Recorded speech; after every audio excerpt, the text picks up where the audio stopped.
Microsoft எக்ஸல்ல நிறைய video போட்டுட்டு இருக்கேன். பார்த்து என்ஜாய் பண்ணிட்டு இருக்கீங்க. Thank you very much. இப்போ விபிஏ அப்படின்ற சீரீஸ்ல நிறைய வீடியோ போட்டுட்டு இருக்கிறேன். அது இப்போ இதுல டைனமிக் ஃபில்டர் அப்படின்னு சொல்லி ஒரு விபிஏ மூலமா எப்படி டைனமிக் ஃபில்டர் கிரியேட் பண்றது அப்படின்றது பார்த்துட்டு இருக்கேன். ஓகே, என்னன்னா இந்த இடத்துல டேபிள் பாருங்க, product ID, product name, unit of measurement, price, ரூட்ஸ்லாம் இதுல ஒரு 12 ஐட்டம் இருக்கு இல்லையா. ப்ராடக்ட் ஐடி போட்டு அதோட ஃபர்ஸ்ட் ஐட்டம் பார்த்தீங்கன்னா பீடா 001, product name apples, unit of measurement யூஓஎம்னா unit of measurement kilogram, price ₹300. இது ப்ராடக்ட் கேட்டகரி. ஓகே, ஸோ இது ப்ராடக்ட் கேட்டகரின்றது ஃப்ரூட்ஸ் சொல்லி இருக்கு. ஸோ இங்கேயும் ப்ராடக்ட் கேட்டகரி போட்டுக்கலாம். ஓகே, ஸோ இது என்னன்னா இப்போ இங்க ஃபில்டர் பண்றதுக்கு ஒரு ஏரியா இருக்கு. ஸோ ப்ராடக்ட் நேம் அப்படின்றது இப்போ ஏ அப்படின்னு சொல்லி போட்டோம்னு வச்சுங்களேன், ஏ ஸ்டார் அப்படின்னு சொல்லி போட்டோம்னா ஏல தொடங்கக்கூடிய ஐட்டம் மட்டும் இதுல ஃபில்டர் ஆகும். சாரி, ஏல தொடங்கக்குள்ள ஏ கண்டைன்ஸ் ஏ அப்படின்றது மட்டும் ஃபில்டர் ஆகும். ஓகே, இப்போ எங்க போயிட்டு கேஜி அப்படின்னு சொல்லி போடுறோம் வச்சுக்கோங்க, கேஜின்னு சொல்லி டைப் பண்ணா கேஜி ஐட்டம் மட்டும் இதுல ஃபில்டர் ஆகும். புரியுதுங்களா? இது மாதிரி ஃபில்டர் அப்ளை பண்ணிருக்கு. இப்போ இதுல போயிட்டு ஃப்ரூட்ஸ் சொல்லி டைப் பண்ணா ஃப்ரூட்ஸ் மட்டும் வரும்.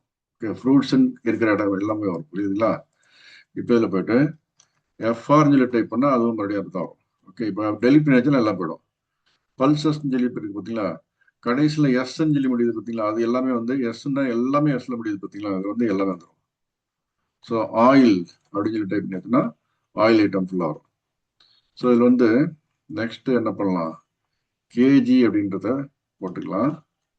கேஜியில் எனக்கு 300ன்னு சொல்லி இருக்கிறது மட்டும் நான் என்ட்ரி பண்ணி முடிக்கல. எங்க வெர்டிக்கல்லா ஒரு லைன் பிளிங்க் ஆகிட்டே இருக்கு இல்லையா, ஸோ என்ட்ரி பண்ணி முடிக்கல. அது என்ட்ரி பண்ணி முடிச்சா இந்த ஆப்பிள் ₹300 இருக்கு இல்லையா, இதுவும் லட்டு ₹300 இது ரெண்டு தான் என்ட்ரி ஆகும். ஐ மீன் ஃபில்டர் பண்ணி காமிக்கும். தெரியுதுங்களா? ஸோ இது எப்படி பண்ணியிருக்கிறோம் அப்படின்னாச்சுன்னா, இப்போதைக்கு இந்த ஃபைலை நான் க்ளோஸ் பண்ணிடுறேன். ஓகே, இந்த மேக்ரோ நான் செட் ஆஃப் மேக்ரோஸ் கிரியேட் பண்ணி வச்சிருக்கிறதெல்லாம் ஃபைல் அது கிரியேட் பண்ணிட்டு வந்துட்டே இருக்கும். அது பட்டன் அசைன் பண்ணியிருக்கிறேன். விபிஏல எப்படி மேக்ரோ கிரியேட் பண்றது, எப்படி பட்டன் அசைன் பண்றது எல்லாத்தையும் தனித்தனியாக வீடியோ போட்டிருக்கிறேன், அதை பாருங்க. இப்போதைக்கு இந்த மேக்ரோ என்ன பண்ணா, இது மாதிரி ஒரு ஃபைலை ஆட்டோமேட்டிக்காக கிரியேட் பண்ணிவிடும். இவ்வளோ டேட்டா நம்ம என்ட்ரி பண்ணணுன்ற அவசியமே இல்லை. ஒரு 7 காலம் டேட்டா, இதுல ஹெடர் ரோ போக மிச்சம் 3 ரோ டேட்டா, மொத்தம் 4 ரோ டேட்டா இல்லையா. இதை கிரியேட் பண்ணி தரோம். இதை வச்சு நம்ம வேற ஏதாவது ஆக்டிவிட்டி ட்ரைனிங் பர்பஸுக்கு உங்களுக்கு ஏதாவது வேணும்னா டக்குனு இதுல இருந்து எடுத்துக்கலாம். ஸோ அடுத்து இது என்ன பண்ணுதுன்னா, இந்த மேக்ரோ பத்தி பாத்தீங்கன்னா, இது ஒரு 3 ஷீட் கிரியேட் பண்ணிருக்கு பாத்தீங்களா, 4 ஷீட் கிரியேட் பண்ணி ப்ராடக்ட் கேட்டகரி ஷீட்ல இவ்வளவு டேட்டா இருக்கு. கரன்சி மாஸ்டர்னால இந்த கரன்சி மாதிரி இந்தியன் ருபீஸ், யூஎஸ்டி அப்படின்னு சொல்லி போட்டு இந்த மாதிரி ஒரு டேட்டா எல்லாம் கிரியேட் ஆகுது. ஸோ என்னன்னா விபிஏன்றது நமக்கு ஆட்டோமேட்டிக்கா சில டாஸ்க் எல்லாம் திரும்ப திரும்ப பண்ணும். அந்த வகையில இப்போ கிரியேட் ஃபைல் வித் டைனமிக் ஃபில்டர்னு சொல்லிட்டுல இதை நான் அசைன் மேக்ரோ கொடுக்குறேன். ரைட் கிளிக் பண்ணிட்டு அசைன் மேக்ரோ கொடுத்துட்டு இதுல R4ன்னு சொல்லி ஒரு இதுல முடியுது பார்த்தீங்களா, create new work book and inject event சொல்லி போட்டு R4ன்னு சொல்லி இருக்கு. இது என்ன பண்ணுது அப்படின்னாச்சுன்னா, இப்போ எனக்கு ஒரு ஃபைல் கிரியேட் பண்ணும். கிரியேட் பண்ணிட்டு இந்த மாதிரி என்ன பண்ணுது, இந்த இடத்துல ஒரு இடத்துல இன்ஜெக்ட் பண்ணி விட்டுருக்கு டேட்டாவை.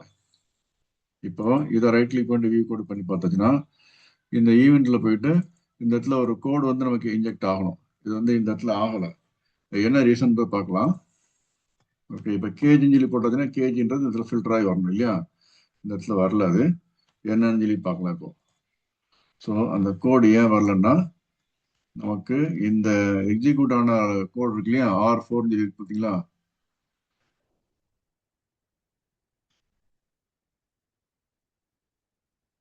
மாடியூல் 3ல இந்த R4 கோட். இப்போ நம்ம இதை கிளிக் பண்ணி பண்ணும்போது என்ன ஆல்ரெடி ஒரு ஒர்க் புக் கிரியேட் ஆகிடுச்சுன்னு சொல்லி வருது. இதுல ஒரு இந்த மாதிரி டீட்டெயிலாம் ஆட்டோமேட்டிக்கா கோடு இன்ஜெக்ட் பண்றதுக்கு கொடுத்துருக்குறோம். எதுல ஒர்க் புக் ஈவெண்ட்ல போயிட்டு இந்த ஒர்க் புக்ல ஏதாவது சேஞ்சஸ் ஆச்சுன்னா அதை வந்து ஃபில்டர் பண்ணி கொடுக்கும். இந்த இடத்துல ஏதாவது சேஞ்ச் வந்தால் மட்டும் தான் வந்து ஃபில்டர் பண்ணி தரோம். வேற எங்கெல்லாம் சேஞ்ச் ஆச்சுன்னா எதுவும் ஃபில்டர் பண்ணாது. அந்த மாதிரி ஒரு கோடு இங்க கிரியேட் பண்றது தான் வந்து என்ன கொடுத்துருக்குறோம். இங்க பாருங்க, inject steps and inject work sheet change event இது போட்டு இந்த ஒர்க் ஷீட்ல ப்ராடக்ட்ஸ்ன்ற ஒர்க் ஷீட்ல ஏதாவது ஒரு சேஞ்சஸ் இந்த இடத்துல இந்த 4-5 அந்த 5 இடத்துல மட்டும் வந்துச்சுன்னா அது ஃபில்டர் ஆகிற மாதிரி ஒரு கோடை வந்து இங்க கொடுக்கும். இப்போ வந்துச்சு பார்த்தீங்களா? ரைட். அந்த எரர் வந்து என்னன்னு சொல்லி அப்புறமா உங்களுக்கு சொல்றேன். இப்போதைக்கு நான் அந்த எரரை வந்து இங்க ரீரன் பண்ணி பார்க்கும்போது சரியாயிடுச்சு. ஓகே, இப்போ வந்து இதுல 100 சொல்லி போட்டா என்ன வரும்? இந்த ஆரஞ்சு 100 மட்டும் தான் வரும். கேஜியில 100 ருபீஸ்ல கிடைக்கிறது என்னென்ன அப்படின்னு சொல்லி தெரியுது இல்லையா? இப்போ அடுத்தது கேஜியை வந்து இந்த இடத்துல 2 டேட்டா டெலீட் பண்ணிடலாம். டெலீட் பண்ணிட்டு நம்ம இதில் போயிட்டு புதுசாக ஒரு டேட்டா ஆட் பண்ணலாமா? P-008 அப்படின்னு சொல்லி போட்டு இதில் என்ன போடுறேன்? ரைஸ் லூஸ் பிராண்ட் ஏ அப்படின்னு சொல்லி போட்டு இது வந்து லூஸ்ல இருக்கிறது தான் கேஜியில் தான் கிடைக்கும் இல்லையா? இது வந்து ஒரு 75 ருபீஸ்ன்னு சொல்லி போடலாம். இது பல்சஸ்ன்னு சொல்லி போடுறோம். ஸோ இப்போ பல்சஸ்ன்னு சொல்லி போட்டதுன்னா PUL போட்டாலே போதும். இதில் பல்சஸ்ன்ற ஐட்டம் எல்லாமே ஃபில்டர் ஆகும். ஓகே, இந்த மாதிரி நிறைய பேர் வந்து டேட்டா அனலைஸ் பண்றதுக்கு என்ன பண்றாங்க, இது மாதிரி ஃபில்டர் கண்டிஷன் தேவைப்படுதுன்னு இருக்காங்க. ஸோ அவங்க என்ன பண்ணோம், அந்த ரெக்குவயர்மெண்ட் என்னன்னு சொல்லி என்கிட்ட கொடுத்தாங்கன்னா அவங்களுக்கு நான் கோடு கிரியேட் பண்ணி கொடுத்துருவேன். அவங்களுக்கு இந்த மாதிரி டீட்டெயில் வந்து இவ்வளவு கோடெல்லாம் நீங்க எழுதணும்னு அவசியமே இல்லை, நானே கிரியேட் பண்ணி கொடுத்துருவேன். Okay, but it will be on chargeable basis. VBA வந்து ஆட்டோமேஷன் பண்றதுக்கு தான். ஓகே, ஆட்டோமேஷன் பண்றதுக்கு விருப்பப்படுறவங்க கம்பெனில இல்ல பெரிய பெரிய ஆர்கனைசேஷன்ல நீங்க ஒர்க் பண்றீங்கன்னா உங்களுக்கு கோடு எழுத தேவைப்படும். அந்த கோடை வச்சுட்டு என்ன பண்ணுவீங்க, உங்க ஒர்க் வந்து டெய்லி நீங்க 365 நாள், வருஷத்துக்கு 365 நாள் ஒரு சில வேலையை திரும்ப திரும்ப பண்றீங்கன்னு வச்சுங்களேன். இதெல்லாம் டெய்லி ஃபில்டர் பண்ணி பார்த்துட்டே இருக்கணும்.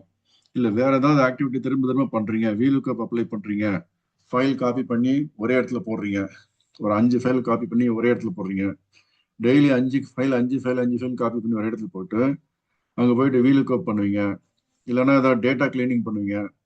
டேட்டா வந்து இந்த மாதிரி வந்து ஆப்பிள்ஸ்ன்றதுலாம் வரக்கூடாது, எஸ் வரக்கூடாது, ஆப்பிள் மட்டும் தான் இருக்கணும் அப்படின்னு சொல்லி பண்ணுவீங்க. இந்த இடத்துல வந்து ஆரஞ்சஸ்ன்னு சொல்லி இருந்ததுன்னு வச்சுக்கோங்க, அந்த இடத்துல ஆரஞ்சஸ்ன்னு வரக்கூடாது, எஸ் கிளீன் பண்ணுவீங்க.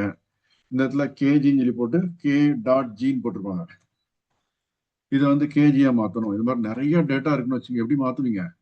அதுக்கெல்லாம் வந்து நமக்கு VBA கோடு மூலமாகவும் பண்ணலாம், இல்லைன்னா பவர் குவரி மூலமா பண்ணலாம். ஓகே, அப்புறம் பவர் பிவட், இதெல்லாம் வந்து நமக்கு automation of daily repeated fatigue கொடுக்கக்கூடிய டாஸ்க் எல்லாம் பண்றதுக்கு இந்த 3 விஷயங்களும் நமக்கு ஆட்டோமேஷன் அப்படின்றதுக்கு பயன்படும். ஓகே, இதை VBA பத்தி இப்போ நம்ம பேசிட்டு இருக்கிறோம். பவர் குவரி பத்தி ஆல்ரெடி 2-3 வீடியோ போட்டுருங்க, அதை பாருங்க. பவர் பிவட்டை யூஸ் பண்ணி பிரைஸ் ஃப்ரம் ஒன் டேபிள், அப்போ order value will be calculated based on order quantity and price in another table. ஒரே டேபிள்ல வந்து எப்படி கொண்டு வரது, இதுக்கு ரிலேஷன்ஷிப் கிரியேட் பண்ணி கொண்டு வரது. VLOOKUP அப்ளை பண்ணணும் அவசியமே இல்லை. அந்த மாதிரி ஒரு வீடியோவும் போட்டிருக்கேன், இதெல்லாம் பாருங்க. ஓகே, ஸோ உங்களுக்கு இந்த கோடு வந்து கிரியேட் பண்ணி கொடுக்கணும், பெரிய ப்ராஜெக்ட் கோடு கிரியேட் பண்ணி கொடுக்கணும்னா நீங்க எனக்கு வந்து என்ன காண்டாக்ட் பண்ணுங்க. நான் உங்களுக்கு என்ன பண்றேன், கோடு கிரியேட் பண்ணி இந்த மாதிரி ஆட்டோமேஷன் ப்ராசஸ்லாம் பண்ணி தருவோம், உங்களுக்கு எக்ஸ்பிளைன் பண்ணுவேன். ஓகே, சும்மா கோடு கிரியேட் பண்ணி அப்படியே டம்ப் பண்ணி கொடுத்துட மாட்டேன். உங்ககிட்ட நான் வந்து மீட்டிங் போட்டு மீட்டிங் கண்டக்ட் பண்ணி அந்த கோடு வந்து பேஸ்ட் பண்ணிட்டு நீங்க வந்து ஜஸ்ட் பட்டன் பிரஸ் பண்ணா போதும். கோடு எப்படி ஒர்க் பண்றது அப்படின்றத நீங்க எக்ஸ்பிளைன் பண்ண சொன்னாலும் பண்ணுவேன், இல்லை எனக்கு பட்டன் பிரஸ் பண்ண எனக்கு வேலை ஆன போதும் அப்படின்னு சொல்லி சொன்னாலும் பரவாயில்ல. எந்த ரெக்குவயர்மெண்ட் இருக்கோ அதெல்லாம் வந்து சார்ஜபிள் பேசிஸ்ல நான் நிறைய பேருக்கு பண்ணிட்டு இருக்கிறேன். ஓகே, யூஎஸ்ல கிளையண்ட் இருக்காங்க, அவங்களுக்கும் பண்ணியிருக்கிறேன். இந்தியன் கிளையண்ட்ஸ் நிறைய பேர் இருக்கிறாங்க, அவங்களுக்கும் பண்ணியிருக்கிறேன். ஓகே, ஸோ அதெல்லாம் வந்து ஒரு நாமினல் சார்ஜஸ் பண்ணக்கூடிய வகையில தான் பண்ணிட்டு இருக்கிறேன். ஓகே, உங்ககிட்ட பேசிட்டு அதுக்கப்புறமா அந்த நீங்க எந்த டாஸ்க் எவ்வளவு நேரம் பண்றீங்க அப்படின்றத பொறுத்தான் அது டீட்டெயில். ஓகே, ஸோ எவ்வளவு காம்ப்ளெக்ஸான டேட்டால இருந்தாலும் எவ்வளவு காம்ப்ளெக்ஸான டாஸ்கா இருந்தாலும் உங்களுக்கு ஈஸியா முடிச்சு கொடுக்கறதுக்கு நான் ரெடி. நீங்க வந்து சார்ஜபிள் பேசிஸ்ல அக்செப்ட் பண்றதுக்கு ரெடியா இருந்ததுன்னா என்னை கான்டாக்ட் பண்ணுங்க. Okay, thank you very much, take care, by.